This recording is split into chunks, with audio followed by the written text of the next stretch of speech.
En esta presentación veremos las medidas de forma.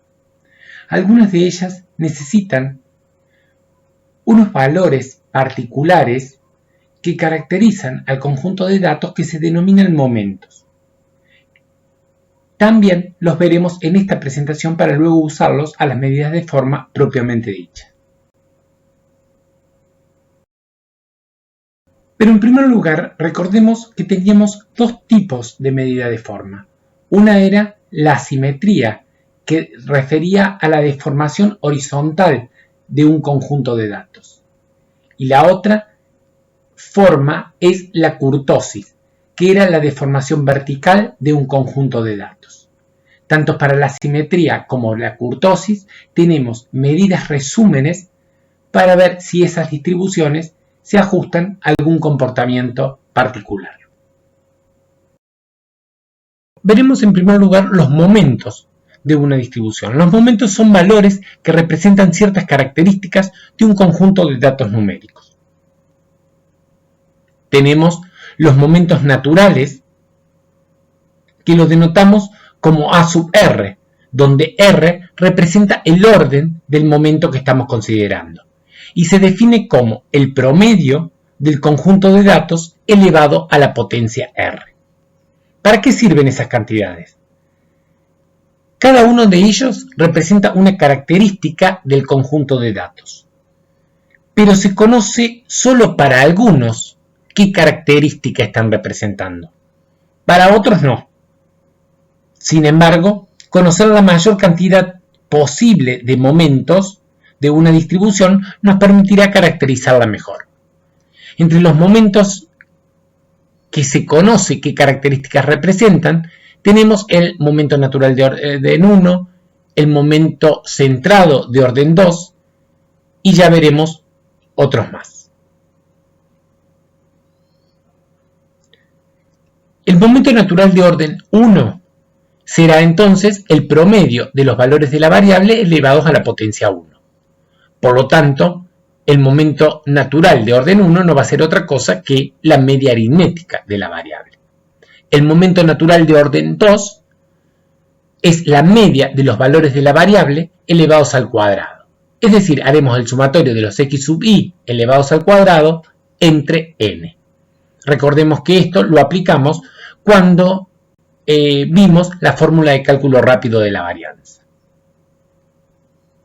Y así podemos calcular de manera sucesiva los siguientes momentos naturales de una distribución. Por otra parte, tenemos los momentos centrados que los simbolizamos como m sub r y se definen como el promedio de los desvíos de los valores de la variable respecto a su media elevados a la potencia résima. En el caso que tengamos una distribución de frecuencia, esos desvíos deben estar debidamente ponderados. Entonces podemos calcular el momento centrado de orden 1 y va a ser la suma de los desvíos de los valores de la variable respecto a su media elevados a la potencia 1 entre n. Recordemos la propiedad de la media aritmética que habíamos visto, que la suma de los desvíos de los valores de la variable respecto a su media daba 0. Por lo tanto, el momento centrado de orden 1 es 0. El momento centrado de orden 2 es la suma de los desvíos de los valores de la variable respecto a la media elevados al cuadrado entre n. Por lo tanto, observemos que no es otra cosa que la varianza de la variable. El momento centrado de orden 3 es la suma de los desvíos de los valores de la variable menos su media elevado al cubo entre n. Y este momento será usado en relación con otro momento para analizar la asimetría de una distribución. El momento centrado de orden 4, bueno, la suma de los desvíos se eleva a la potencia cuarta y luego se divide entre n.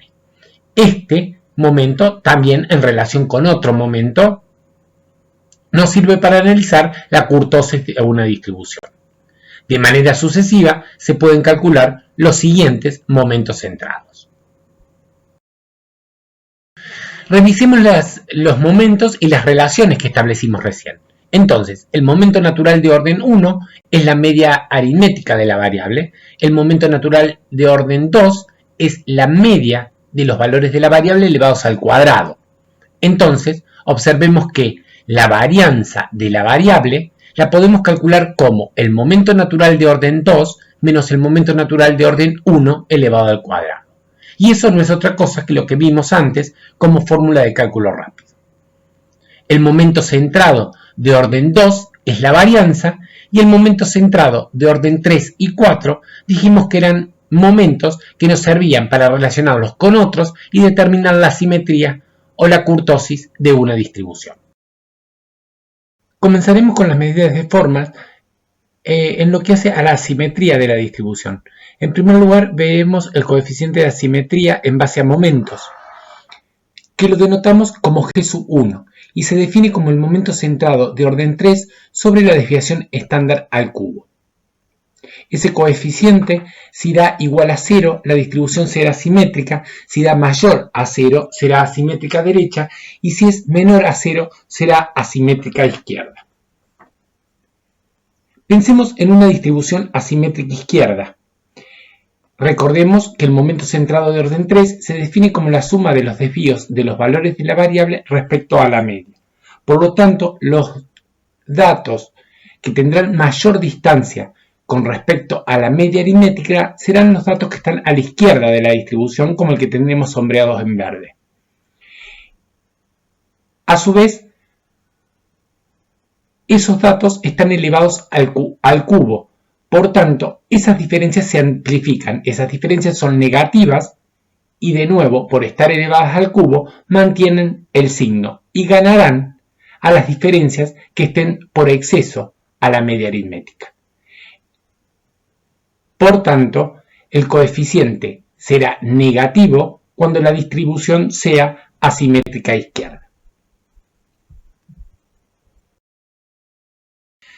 Si bien trabajaremos con el coeficiente de asimetría basado en momentos, existen algunas otras medidas de forma o de asimetría en particular que son de amplio uso. Una de ellas es el coeficiente de Pearson. El coeficiente de Pearson lo simbolizamos como K sub P y se establece como la diferencia entre la media aritmética y la mediana de una distribución dividido la desviación estándar. Recordemos que cuando se establecieron las tres medidas de posición clásicas, la media, la mediana y el modo, se dijo que una curva es simétrica cuando las tres coinciden. Cuando una distribución es asimétrica, veamos el caso de una distribución asimétrica izquierda, estas tres medidas no coinciden. De manera tal que a mayor asimetría, mayor es la separación entre una y otra. Fijémonos en este caso, lo que estamos haciendo es una distribución asimétrica derecha, la media está a la derecha de la mediana, por lo tanto será un valor más grande que el de la mediana. Entonces, si esa diferencia es positiva, la distribución será asimétrica derecha. Si la mediana es mayor que la media aritmética, esto significa que la distribución es asimétrica izquierda y por lo tanto el coeficiente de Pearson arrojará un valor negativo. Otro coeficiente es el coeficiente de Bowley. Este coeficiente lo simbolizamos como K sub Q y muestra la diferencia entre los cuartiles de una distribución. Si se fijan, tienen en el numerador la diferencia entre el cuartil 3 y el cuartil 2, menos la diferencia entre el cuartil 2 y el cuartil 1. Veamos eso en un diagrama de caja y brazo. En un diagrama de caja y brazo teníamos la diferencia entre Q sub 3 y Q sub 2. En este caso es más chica que la diferencia entre Q sub 2 y Q sub 1. En ese caso, la distribución era simétrica izquierda. Por lo tanto, el primer término del numerador es más chico que el segundo término del numerador. Por lo tanto, esa diferencia va a ser negativa. Cuando esa diferencia sea negativa, la distribución será asimétrica izquierda. A su vez, Bowley, que estableció esta relación, advirtió que un valor del coeficiente de 0,1 puede leerse como que la distribución que se está analizando tiene una moderada asimetría. Sin embargo, cuando ese coeficiente alcanza el valor 0,3, existe una fuerte asimetría. Y el signo de dicho coeficiente, entonces, de acuerdo a lo que hemos explicado, indicará en qué sentido se produce esa asimetría. Para el ejemplo que venimos desarrollando, en el caso que consideremos la variable aportes en miles de pesos, rápidamente les voy a dejar algunos cálculos y las medidas para calcular el coeficiente de asimetría en base a momentos. Ustedes revisarán luego las cuentas y las controlarán con estos resultados. En primer lugar, lo que tenemos que hacer es la suma de los desvíos de cada valor de la variable menos su media, y a cada uno de esos desvíos los elevamos al cuadrado. Luego los sumamos y el valor me da menos 6.828. El momento centrado de orden 3, entonces va a ser menos 6.828 dividido 20, que es el total de observaciones. Eso nos da menos 341,4. Es decir, de arranque sabemos que la asimetría va a ser izquierda. Luego, para relativizar ese valor, lo dividimos por la desviación estándar elevado al cubo. Es decir, a la desviación estándar solo lo que hacemos es elevarla al cubo. Por supuesto que va a ser positiva. Entonces, mantendrá el signo del numerador. Posteriormente, obtenemos el coeficiente G1 como el momento centrado de orden 3 sobre la desviación estándar elevada al cubo. Y eso me da menos 0,1468. Es decir, la distribución es asimétrica izquierda. Fíjense que en este caso, las unidades de medida que acompañan a estos valores se simplifican. Mientras que el momento centrado de orden 3 es un valor que está en términos absolutos, el G1 es una medida relativa, queda sin unidades de medida. Las del numerador se simplifican con las del denominador. Y el valor indica que hay una simetría izquierda.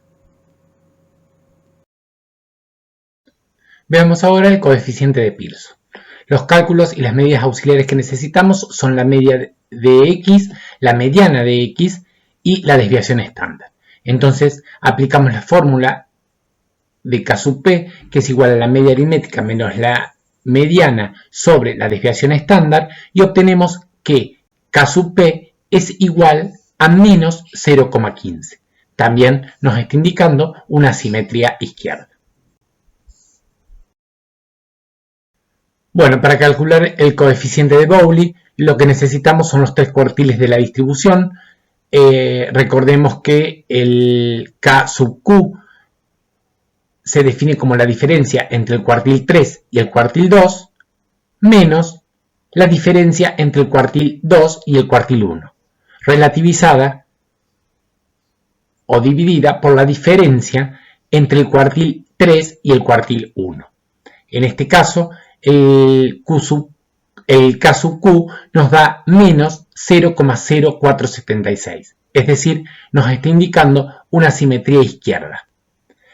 Como el valor S es menor a 0,10, es una leve asimetría. Por último, veremos el coeficiente de kurtosis en base a momentos. Lo denotamos como G sub 2 y se define como el momento centrado de orden 4 sobre la desviación estándar en la cuarta. Siempre va a ser un valor mayor o igual a 0. Observemos que en el numerador tenemos el momento centrado de orden 2 elevado al cuadrado. Y en el denominador, la desviación estándar elevada a la cuarta. Ninguno de los dos pueden ser negativos, por lo tanto el coeficiente nunca asumirá valores negativos. Si existen datos muy alejados de la media aritmética, las diferencias o los desvíos de cada valor menos la media elevada a la cuarta serán muy grandes. La normal estándar, que es una distribución importante en estadística, tiene forma de campana. Su coeficiente de kurtosis es igual a 3. Entonces, cuando una distribución tiene una kurtosis igual a 3, se le denomina mesocúrtica y tiene la altura de esa normal estándar. Si ese coeficiente es mayor a 3, a medida que nos alejamos de la media, tiene una caída abrupta rápidamente, mientras que si es menor a 3, ese decaimiento es lento hacia ambos lados. En esos casos se dice que la distribución es leptocúrtica o es platicúrtica. Insisto, esto es cuando el coeficiente sea mayor a 3 o menor que 3 respectivamente.